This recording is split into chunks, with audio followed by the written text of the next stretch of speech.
Good morning and welcome to Saturday special of Dr. Lamba's Awakening Call.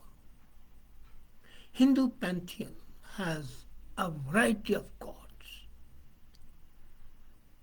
and each one has its own significance.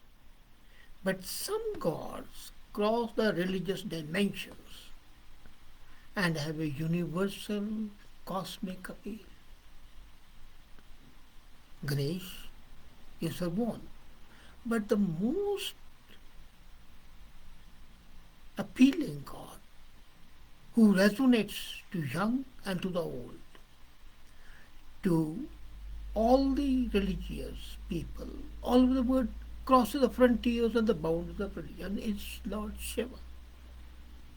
He has a multi-dimensional personality and his aura is so cool and overpowering that people of all religions, irrespective of their religious callings, love him for one thing or the other. He resonates with the kids, with the youth, with the householders, with the ascetics, everyone. What makes Shiva so cool? So much so that the religious leaders of the other religion have prayed to him, Lord, like Gobind Singh, the 10th Guru of Sikhs, the founder of Khalsa. When he thinks, De Shiva var mohi hai, he's asking for a boon from Shiva. Shubh karmante kabhu na do, so that I should not be after doing anything good. This all-inclusive God who chills with everyone, and I'm using the modern buzzword, he chills with everyone. Why? It's not just the gods who worship Shiva. Even demons, goblins, and all the creatures worship him. Ghosts, ghouls, goblins, devils, all those things rejected by everyone, Shiva has accepted them. This is something which is amazing because to call Shiva a religious guru or a religious god would be doing an act of injustice. The story is that when his marriage happened, the tradition, the story that describes that everybody who was anybody, everybody who was somebody, everybody who was nobody, they attended the marriage of Shiv and Parvati. All the gods and the divine beings, all the asuras, the demons, demented beings, devils, ghosts, everyone came and attended that ceremony. Usually, demons and the angels don't get together. Asuras don't get together with the angels. But in Shiva's wedding, everyone was there. And the reason for that was that he was Pashupati. And Pashupati is the lord of the animal nature. So all the animals came. And do you know that in Nepal the largest temple is Pashupatinath temple? So he is not only god of the human beings, he is god of the animals, he is the god of the ghosts, he is the god of the demons. And the birds and the insects did not want to miss this ceremony, so they were the guests as well. And every living creature came to the wedding of Shiva. Now what the story is trying to say is that when we talk of his being, this personality, this God, we are not talking of a genteel, civilized man as we perceive today. He is a primal figure. This figure, this God is frozen in a state of absolute oneness with life. Can you ever believe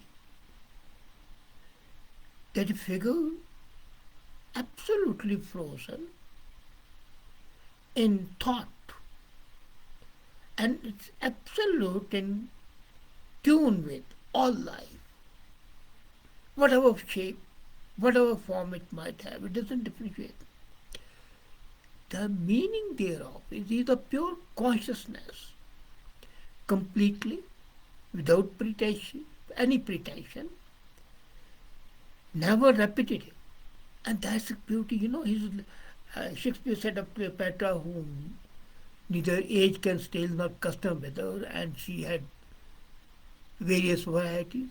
Shiva is much more. He's always spontaneous. He's always inventive. He is ceaselessly creative.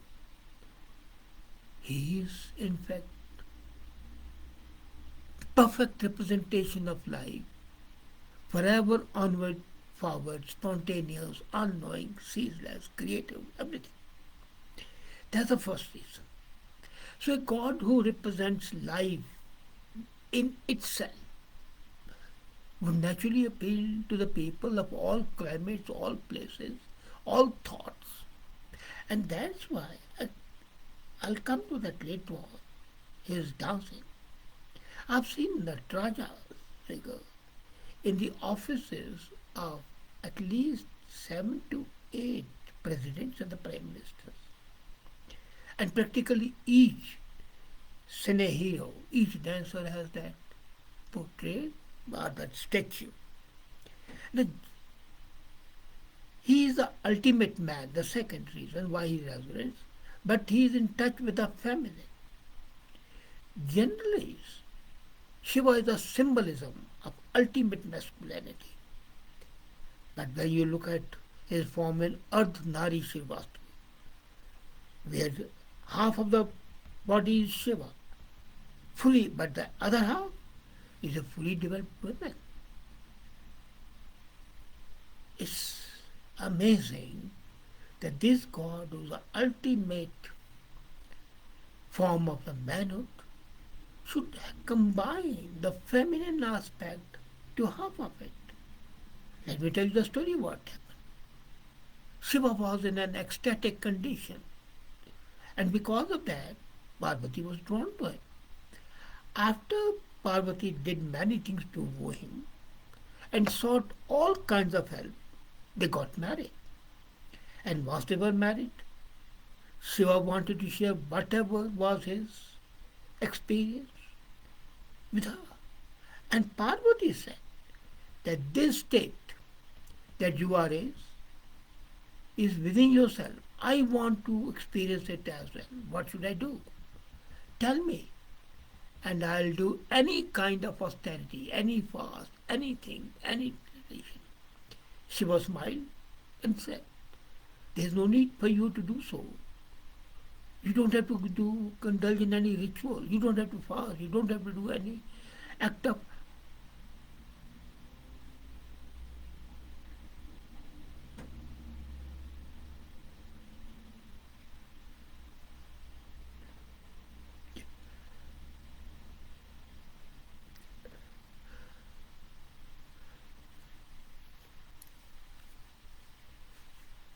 You don't have to do any act of austerity. Why? You just come and sit in my lap. So Parvati came, and with that absolutely no resistance towards him, sat on his left lap. Mind you, left. Since she was so willing, since she had placed herself totally in his hand, he just pulled her inside himself, and she became half of him. As a matter of fact, that gave rise to the concept which Guru, in Sikh religion they call it Ek Jyot Doi Murti. But here, two murtis were in one. So you need to understand it, that if he had to accommodate her in his one body, he had to shed half of himself. So he shed half of himself and included her. That's the story of Ardh Narishwar. And this is basically trying to manifest that the masculine and the feminine are equally divided within yourself. You are having all. And now science says, as I was talking yesterday, cells are multidimensional and no two cells are alike. If the cells of your neighbor can be in you, so can be of a woman. You don't know it. So, and when Shiva included her, he became ecstatic. And that's what happens when you are in a blissful union with a woman. with your wife, with your spouse, a spouse with a husband. And what is being said? That is the inner masculine and feminine meet, you are in a perfect state of ecstasy. If you try to do it outside, it never lasts. But if you try to do it within, it's there for all the time.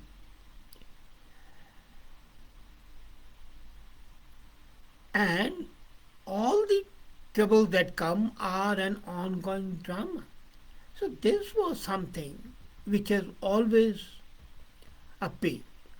Then the third reason, he dances and destroys the dance floor.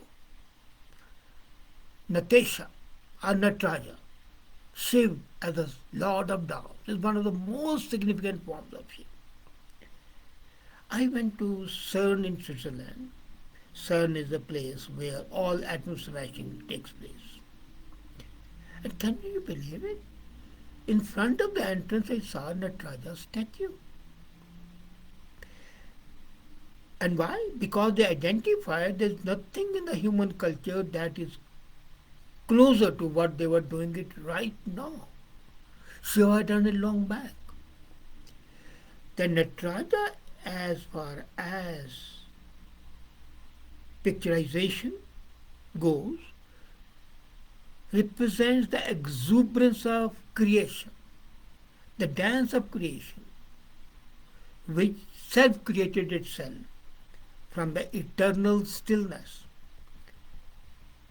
And this, that Raja, as I told you, I've seen at least at 7 or 8 royal palaces and the presidential homes, in number of offices and all over. But looking at the statue at the front of CERN, CERN in Switzerland, it was really an eye-opener for me. Fourth reason, I told you there are 5. He's always blissed out. Shiv is constantly represented as an ascetic as well as a drunk. He drinks the poison, he takes somras, and he's an ascetic at the same time. He's a yogi. He sits in meditation and he won't move, immovable, immobile. At the same time, he's inebriated, drunk with the beauty of the life. This doesn't mean he was going to be a local bar, no. What happened was the science of yoga gives this possibility that you can remain calm and still be in the extreme player all the time. It happens. If you are absolutely calm of mind, all passion spent is a perfect state of bliss. That was a representation of Shiva, that meditating, state of bliss, and also in a state of inebriation. This is exactly what Guru Nanak says. Naam Khumari Nanka, Chadi Rahe Din Raat. And that is represented by Shiv. Yogis are not against players. They are just unwilling to settle for little players. They are very greedy. They know if you drink a glass of wine, it will get you a little buzzy, and then tomorrow morning you will have a headache and everything.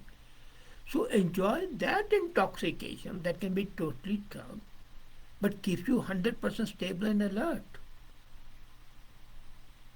What Nanak said again, I am repeating, Naam Khumari Nanka Chadi Re Dran. That the intoxication of name, the God, would always be there day and night. And nature has given you this possibility. And this is what Shiva is. He represents in clear form what people talk about. I went to NRC in Israel and met an Israeli scientist in NRC, National Research Corporation, and so on. He had spent several years researching certain aspects of the human brain, and he found that there are millions of cannabis receptors in the brain. Then neurologists discovered that the body can develop a chemical, its own cannabis, to satisfy these receptors. So the scientists wanted to give it a name that would be truly relevant. So he started researching various scriptures. And to his amazement, he found that the Indian scriptures were the only ones that talk about the blissfulness. So what did he call this chemical? Anandamide. Anand. So Anandamide was a chemical developed by the NRC scientists. And he showed it to me. And I had a long discussion with him. And then I told him that you have read the Puranas and Shiv Puran and others, but you have not read Guru Granth. The same thing is there in Guru Granth. Nam Kumari Nanka, which I referred to just now. So all you've got to do is to take a little bit of Anandamide, because that is where the whole marijuana garden inside. So if you cultivate it properly and keep it, you can be stoned all the time without the danger of being stoned. And the fifth reason why he appeals, he is the ultimate outlaw. When you say Shiv, it's not about religion. Today the word is divided in terms of religion you belong to and the word religion you do not belong to, us and them. And because of this, if you utter something, it looks you are belong to some religion. This is not religion. This is the science of inner evolution. Shiv is not religion.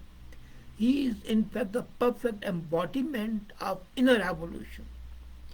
This is about transcendence and liberation. It doesn't matter what your genetics are.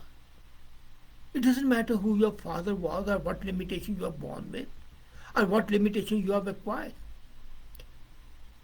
You can transcend all of them if you are willing to survive. Now, nature has set some laws for the human beings. They have to be within that. Breaking the laws of physical nature is a spiritual process. And in this sense, we are all outlaws. And Shiv is the ultimate outlaw. He broke all the laws of nature because of the spiritual process that he was. So, you cannot worship Shiv. But you may join the gang. That is if you can't worship Him. So what happens on the Shivratri night is not just a night of wakefulness, but it also becomes the night of intense aliveness, awareness for you. It's my wish and blessing. That this is a wonderful gift that nature gives you. And when you write this upsurge, you know the beauty and ecstasy, what it means when you say Shiv, the coolest God, who represents the whole creation, who represents intoxication while being extremely happy and in his senses, who represents a combination of the man and woman, who represents the creation and the smashing of the atom. Nataraja, according to the sun scientists, was the smashing of the atoms, and the Big Bang and the creation came up. So this coolest God appeals to all, at least to me. And I'm sure it does to you as well. Thank you.